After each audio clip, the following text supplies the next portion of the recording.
Joining us right now, the Wall Street Journal's chief economics correspondent, John Hilsenrath, to weigh in here. John, good to see you. Hey, Maria. Great to be here. Impact on a repeal and replace. How do you see this playing out? Well, I think there's a real challenge, and it starts in the Senate. You know, they can repeal the bill with 51 votes, and that's the step that they took. They started to take yesterday.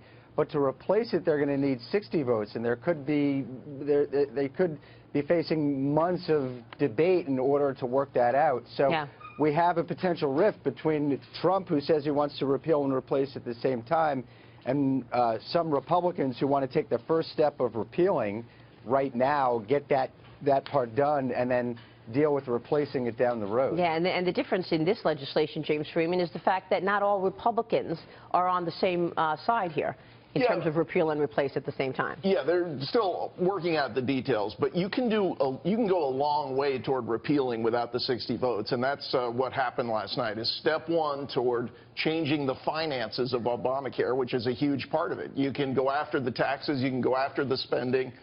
You'll probably fight about it, but you can get some big policy changes into that as well. But as I say, that becomes the real challenge, because it's easy to get rid of the thing, but then you have to talk about what you're gonna replace it with.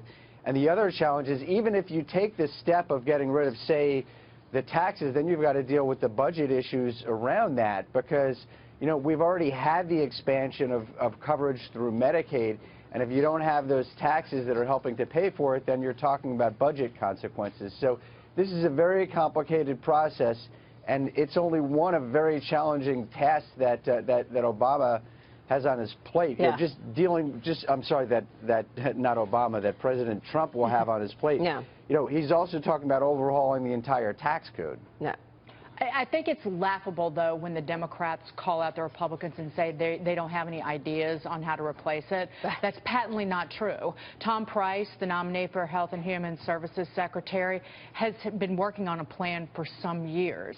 So there are some, I mean, this is broad strokes, and it's going to be a tough slog, but we're talking about refundable tax credits instead of the subsidy, deregulating the marketplace, getting rid of the mandates at the federal level on what insurance has to include. How about some catastrophic coverage? I mean, those are just some of the ideas.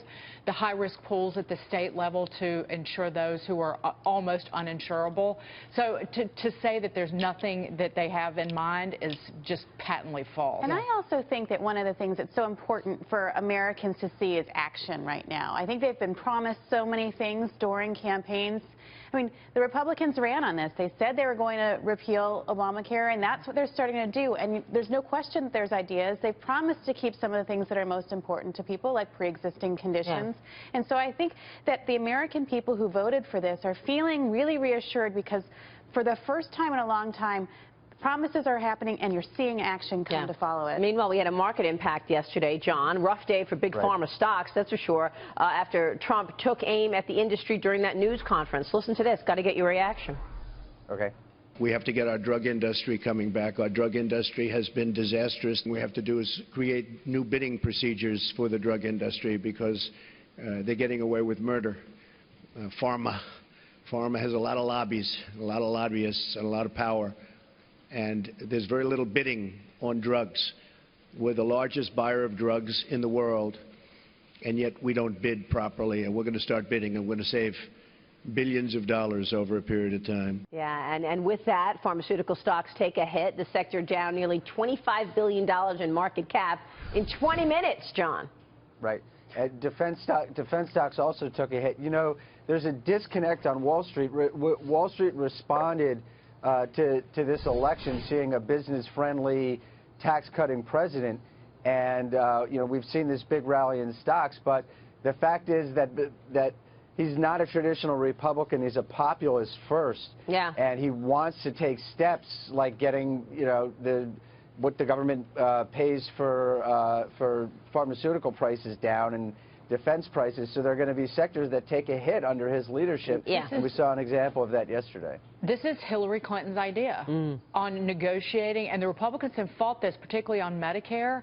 That the government does not directly negotiate drug prices for Medicare. Trump is now basically, this is why he is such a genius, Because what do the Democrats think they're fighting a traditional Republican? No, no way. Yeah. Well, the president-elect has also talked about deregulation, and that's where I would hope in the course of this he talks about the biggest driver of drug prices, which is the federal government. It's $2.5 billion to develop a drug, to get it to market.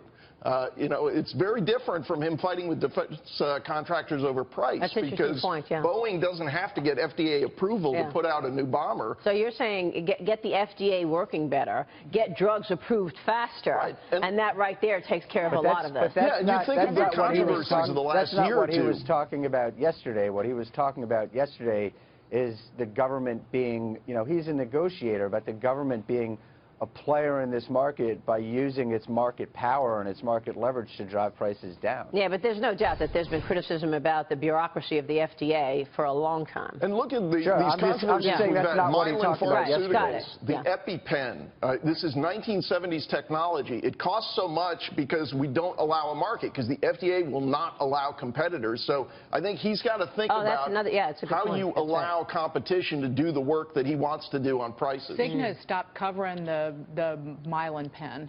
They've stopped covering it. Cigna, yeah, they'll only cover the generic version of it now. But the FDA, just really quickly, is on that path. They've made some incredible moves in terms of speeding up cancer drug approvals in just recent years. So there's a lot more work to be done there, but they're heading in the right direction. All right. And